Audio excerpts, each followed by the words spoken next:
서울에 이어 두 번째로 청년 인구가 많은 젊은 도시 대전.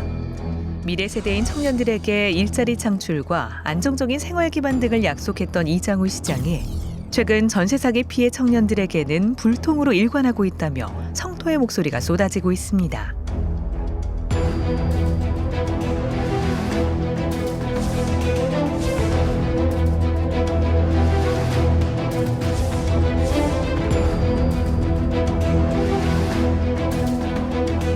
현재까지 피해자 대책위에서 추산한 피해자는 3,000명에 달합니다. 사실 뉴스에서만 보던 전세 사기가 사실 제 얘기가 될 거라고는 생각을 안 했어요. 손이 진짜 많이 떨리고 진짜 울기도 진짜 많이 울고, 이게 또 부모님의 재산이 어느 정도 끼어 들어가 있는 상황이기 때문에 엄마 아빠 볼 낯도 없고 이 돈을 어떻게 모은 건지 내가 아는데 내가 한 번도 지어보지도 못한 이 돈을 온전히 다 갚아야 된다는 거잖아요. 자고 일어나면 눈덩이처럼 불어있는 피해자들. 그 끝이 어딘지 알 수 없는 전세 사기 피해. 원인과 해결책을 짚어봅니다. 코로나19의 영향으로 금리가 낮았던 2021년. 당시에는 비교적 쉽게 대출을 받을 수 있었습니다. 그 탓에 어렵지 않게 자금을 모아 집을 구매한 뒤 곧바로 전세를 놓는 이른바 갭 투자가 성행하게 됐는데요.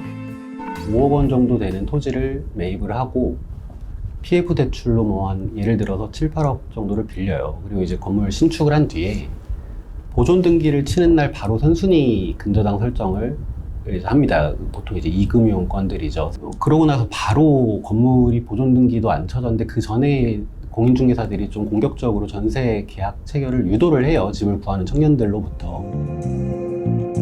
그런데 지난해 하반기부터 급격하게 금리가 올라 부동산 시장에도 찬바람이 불면서 임대인들이 보증금을 돌려줄 수 없는 상황에 처하게 된 겁니다. 새들어 살던 30대 여성이 숨진 채 발견됐습니다. 반환받지 못한 전세 보증금 때문에 꺼져간 무고한 생명. 지난 6월에는 자신의 생명과도 같았던 보증금을 모두 잃어 50대 대전 전세 사기 피해자가 세상을 등졌습니다. 그들의 삶을 송두리째 흔들어 놓은 임대인은 70여 명의 피해자들에게 50억 원이 넘는 피해를 끼치고 돌연 해외로 잠적했습니다. 대전에서 수십억, 많게는 수백억의 전세 사기극을 벌인 한국인 부부가 미국으로 도주한 사실이 뒤늦게 알려졌습니다. 한 유튜버를 통해 신상이 공개된 이들은 미국에서 고급 주택에 살며 호화로운 생활을 이어가고 있다는 소식이 전해지면서 많은 사람들의 공분을 사고 있습니다. 최근에는 2천억 원대 규모의 대규모 전세 사기 사건이 대전에서 또 터졌습니다. 2021년부터 부동산 법인 회사를 차리고 공격적인 투자를 이어갔던 해당 임대인은 싼 값에 땅을 사 건물을 짓거나 갭 투자 방식으로 건물을 사들여 120채에 달하는 건물을 소유하고 있었습니다.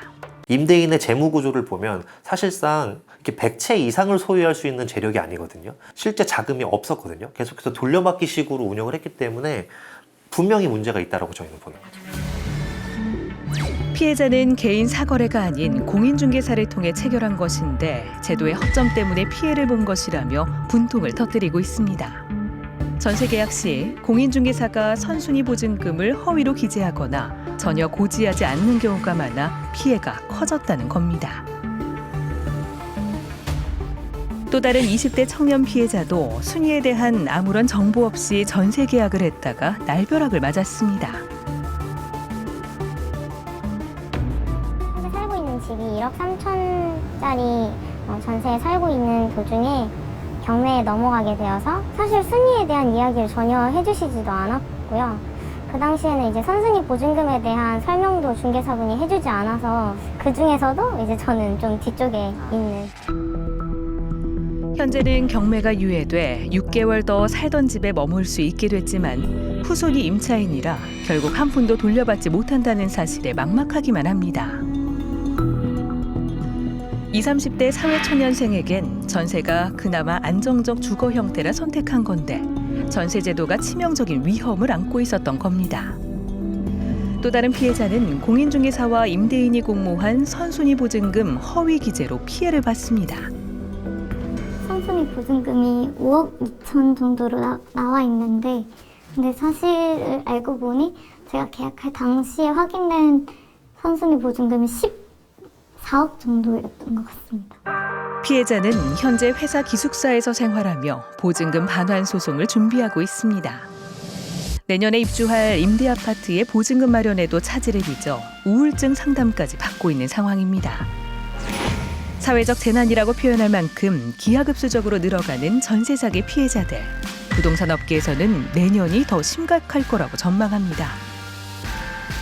올해도 지금 문제지만 앞으로 내년은 더 염려가 되는 부분이 많아요. 금리가 지금 올라가고 있고 그다음에 아직도 다주택자들에게는 어떤 중도세라든지 이런 문제도 있고 전세 사기 피해자들이 속출하다 보니까 내년까지 버틸 수 있는 힘이 없다라는 거죠, 임대인들이. 사회초년생 청년들은 특별한 담보 없이 저금리로 대출받을 수 있는 청년 전세자금 대출을 이용해 전세 계약을 체결합니다.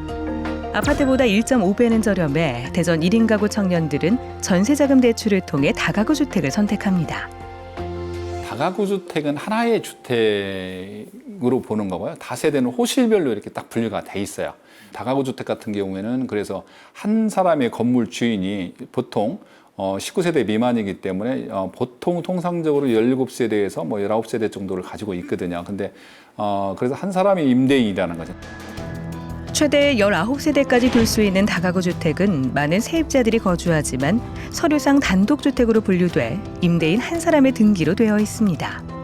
구분 등기가 되어 있지 않아 집을 계약하기 전 선순위 보증 정보를 정확하게 알 수 없는 맹점이 있습니다. 이렇게 규제가 느슨해지면서 대전 전세 사기 피해자의 80% 정도가 다가구 주택에서 발생했습니다. 15년도 이후에 정부에서 전세자금 대출을 많이 확대를 해줬고 청년 가구들 중심으로 전세자금 대출을 많이 받았는데 사실 그것과 반해서 전세자금이 들어가는 임대인들 그리고 때때로는 사기업자들에 대한 규제나 감시 체계 같은 것들은 제대로 마련되어 있지 않았거든요. 앞으로 내가 살 집이 안전한지 계약 전 보증금 순위를 확인하고 싶어도 임대인의 선의와 협조에 의해서만 정보 제공이 이루어진다는 겁니다. 근데 임대인들의 어떤 그 개인정보 때문에 저희들이 확정일자 전입세대 열람할 수 있는 권한이 없어요, 저희한테는. 설명 의무는 있는데 쉽게 하면 권한이 없다라는 거죠. 이런 법의 허점을 악용해 일부 공인중개사들은 임대인과 공모해 계획적으로 선순위 보증금을 거짓으로 꾸며 임차인과 계약을 체결하기도 합니다. 전세 사기의 소위 가담 혹은 직간접적으로 가담했다고 이야기되는 공인중개사, 중개인 혹은 중개보조인 혹은 심지어는 때때로 은행들도 사실상 좀 묵인한 채로 이 문제를 봐온 것들이 있는데요. 부동산 제도를 통해 정상적으로 계약을 체결했기에 조금의 의심도 품지 않았던 임차인들. 뒤늦게 계약서를 살펴보니 특이한 문구가 눈에 띕니다. 전세계약서 특약사항을 보면 굉장히 이상한 문구가 써 있어요. 선순위 근저당권부 채무로 인해서 이 건물이 경매에 붙여지면 본인의 보증금을 반환받지 못할 수 있음을 확인한다라는 문구가 있거든요. 건물 가치가 30억이다, 40억이다. 그렇게 가격이 높은 건물에 10억짜리 선순위 근저당권부 채무가 있다고 하는데 큰 위험성이 없다고 생각을 했던 것 같아요. 지난 6월 정부는 전국적으로 피해자가 늘어남에 따라 전세 사기 특별법이란 처방을 내놨습니다. 전세 사기는 피해자 다수가 사회 초년생인 청년들로 미래 세대를 약탈하는 악질적인 범죄입니다. 지구 끝까지라도 추적해 반드시 처단해 주기 바랍니다. 그러나 대전 전세 사기 피해의 대부분은 다가구 주택에서 발생해 특별법 지원의 사각지대에 놓여 있습니다. 피해자 인정받는 것이 좀 어렵다라고 느끼시는 것 같아요. 이 보증금 반환을 안 할 의도성이 있었다, 고의성이 있었다라는 부분 이런 것들이 다 인정되어야만 피해자로 인정이 받고 있고 그런 경공매 지원이라든가 우선 매수권 적용들이 좀 어렵고 임대인의 고의성 여부를 입증하기도 어렵고 다가구 주택은 구분 등기가 되어 있지 않아 임차인 전원의 동의를 얻기 어려워 우선 매수권 부여는 그림의 떡. 또한 기존 세입자와의 마찰 등으로 공공 매입을 통한 임대주택 공급도 어렵습니다. 대전에 적지 않은 피해자가 발생함에 따라 대전시는 기존의 전담 TF를 피해 지원 센터로 확대 운영하고 있습니다.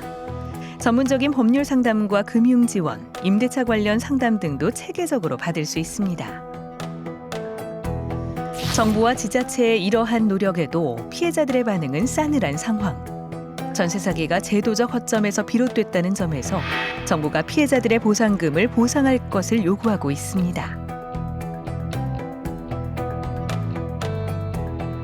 나라에서 먼저 피해자들을 구제해주고 그리고 임대인들에게 구상권을 청구하는. 제가 요구하고 싶은 건 사실 하나밖에 없긴 해요. 선구제라고는 하지만 선배상이죠. 일부 채권의 일부 금액만이라도 국가가 먼저 보상을 해주고 그거에 대한 구상권 혹은 환수를 국가기관에서 담당해서 진행하는 것이 실제로 채권 회수율도 더 높을 겁니다. 그 이후에 상황이 개선됐을 때 해당 채권을 가지고 해당 건물에 대한 소유권을 국가나 지자체가 활용할 수도 있는 거거든요.